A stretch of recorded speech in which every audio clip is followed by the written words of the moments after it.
kú dédé àsìkò yìí. Hey guys, it's Aderonke again. I have another proverb today to discuss. The title of this one, or in fact, the proverb itself is Abiku sọ oloogun di deke.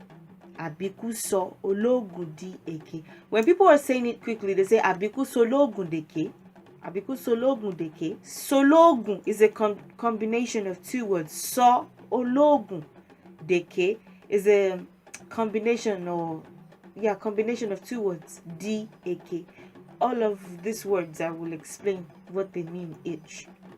It is believed that each one of us has a group that they belong to in the spirit realm. So before I was birthed as Ronke, or before you were birthed as Kunle, or before you were birthed as Alagbajin Thomas, I'm mentioning all my day ones. I can't possibly mention all my day ones. This was a mistake. Or before you were birthed as Laja or Sofian, or before you were birthed as whoever you are. Sorry, this is distracting. Now I'm trying to mention everybody's name. What a bad idea. Before you were birthed as what you were birthed as, you were a spirit. So you had your group. You had your day ones in the spirit realm. You had your guys.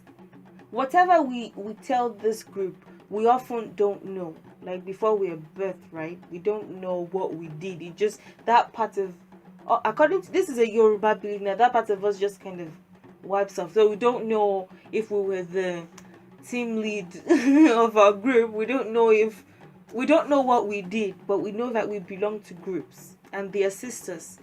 But they're not supposed to interfere and want to.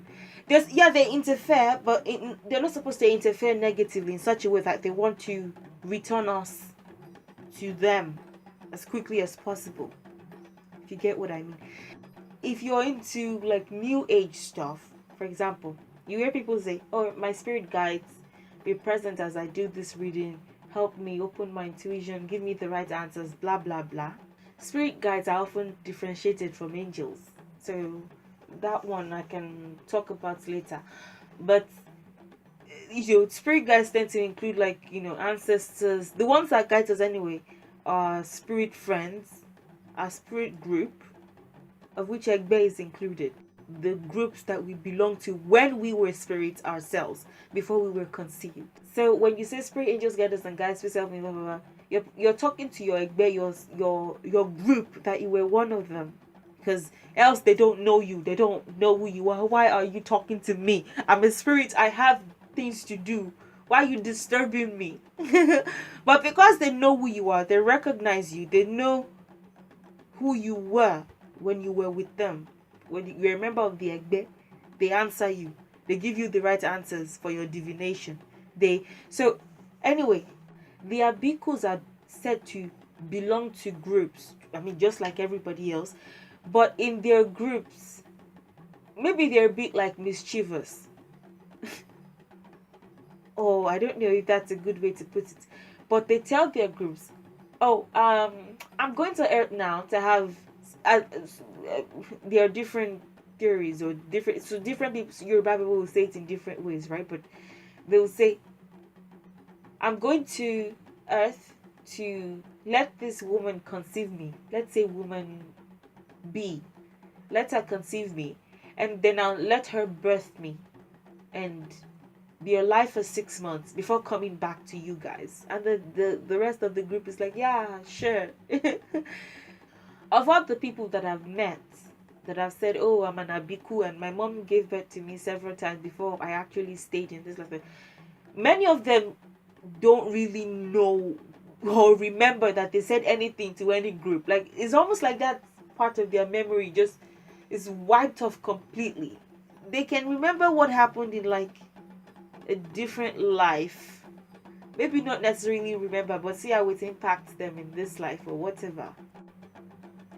And they may remember many things, but just not, I was in a group and we're a bunch of spirits and we were saying, yeah, let's go bother some woman and let her conceive us.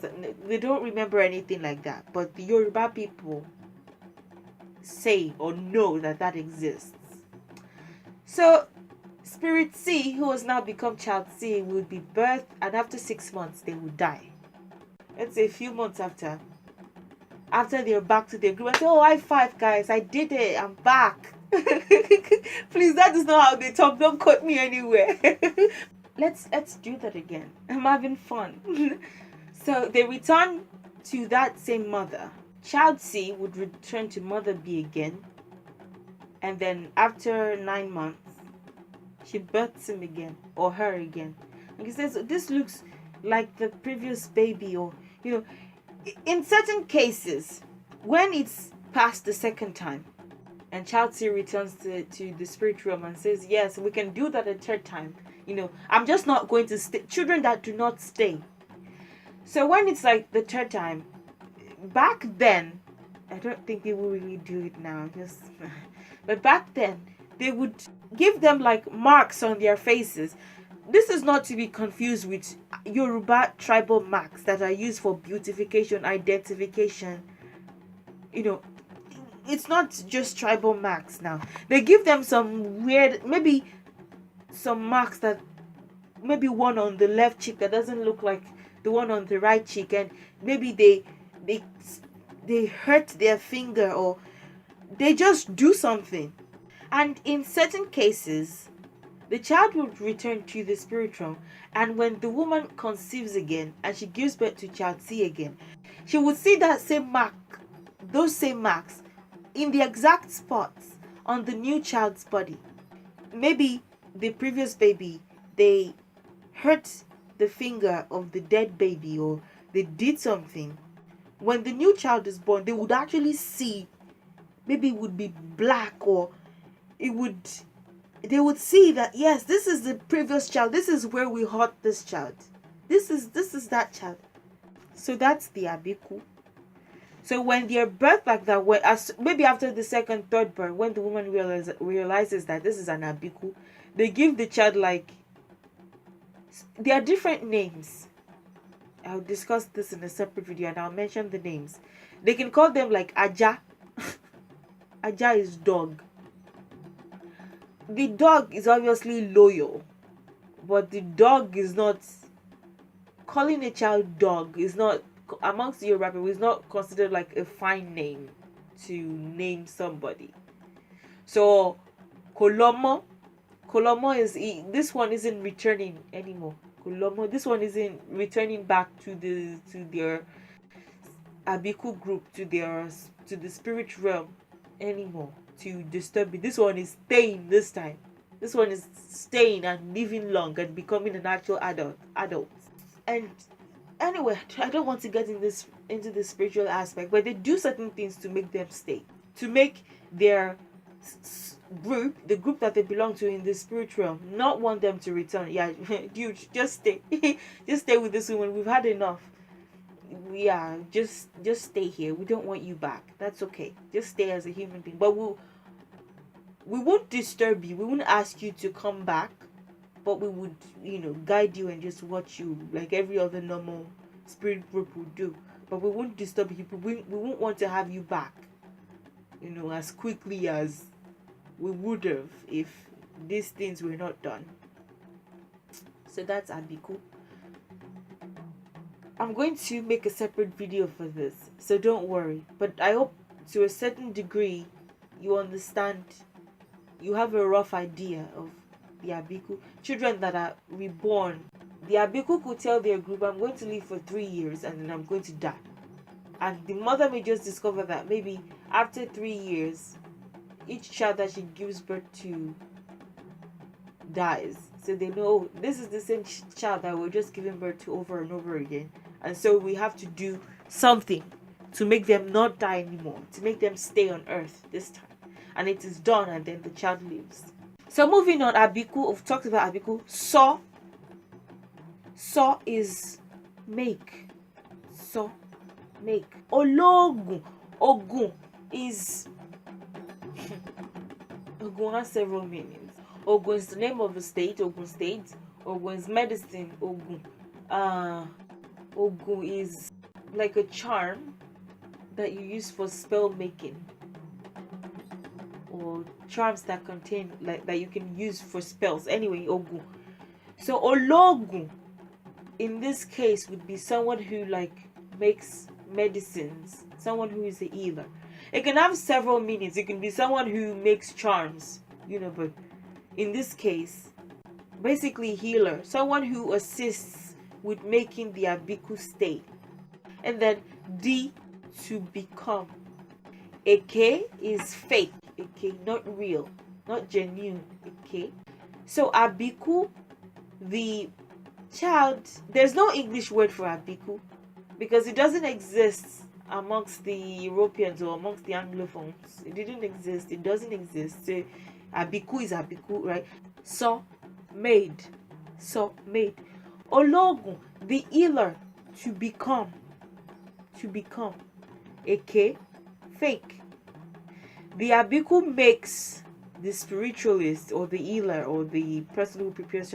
The Abiku makes the spiritualist to become fake, to look fake, to become fake. When the oloogun tries all that she can or all that he can to help the child, to make the child stay, to make the child live, and the child doesn't, and the child dies, it makes the herbalist look fake. It makes them look like they're not competent, that they can't save a life. People will start saying,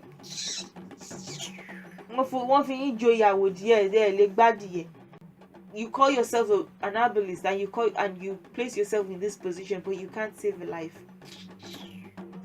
You're fake. So that's the meaning. The Abiku makes the herbalist or spiritualist look fake, like they don't know what they're doing. Whereas perhaps they don't know yet that child has made the covenant with the spiritual group that they would come and go. So it is when they discover that the Abiku specific rituals and processions would be done so that the child will not return again, so that they will stay with their parents and stay living instead of being birthed over and over again. You may wonder, like, what is this about? Are you sure that it's the same child over and over again, or the woman is just having miscarriages? You would think so too, because it wasn't that people were stupid. Like, even though there was no modern education in the sense of laboratories and all that, they wanted to figure it out themselves. So they would make scarifications in certain parts that babies usually would not have, like birth marks, or they would do certain things. And when that child is, let's say in certain cases, for example, where they take those babies, they take their dead bodies and they burn them, the child would be birthed again with, like, you would know that this skin is not it's a baby skin, but it looks like it has gone through certain bonds that it is now healed from. So the Abiku makes the spiritualist, the herbalist, the healer look fake. However, when the healer discovers that the child is an Abiku, they will do what is right. But at first, they make them look fake. Whereas they know what they're supposed to do. If the child wasn't an Abiku, if they had not made a covenant in the spirit realm that they wanted to die at that time, the herbalist would be able to save them. But because there was nothing that could be done for them at that time. And usually those Abikus, they would like fall sick. They can fall very sick, and when it's almost time for them to return to their team, to their spiritual team, to their egbe, can fall very, and then they take them to the spiritualist. Baba egba wow, yeah egba wow, help us with this child. And then the spiritualist, he or she, they do whatever they can to help the child and help resuscitate the child, but it may be to no avail. This is because as the spirit team would have it, they were supposed to die at that time. So they make the herbalist look fake. So when do you use this? When would you say this proverb? It's a situation where you know what to do, or someone knows what to do, or someone knows what's going on, or someone is very sure of what they're saying. But because of an hindrance or an obstacle or whatever, they're unable to do what they know they're capable of doing, or they're not able to prove what they intend to prove because of some kind of hindrance, because things are not clear for now. It doesn't mean that the person is not good at what they do or they don't know what to do. It's just some difficulty or hindrance or obstacle is present at that time, and so they're not able to do whatever they can with their full potential. Thank you so much for watching. If you have any questions, don't hesitate to ask. Like, share, and subscribe if you'd like to. If you enjoyed this video, thank you very much, and continue to support my channel in the ways that you have, and I'll see you in the next video. Have a good day and goodbye.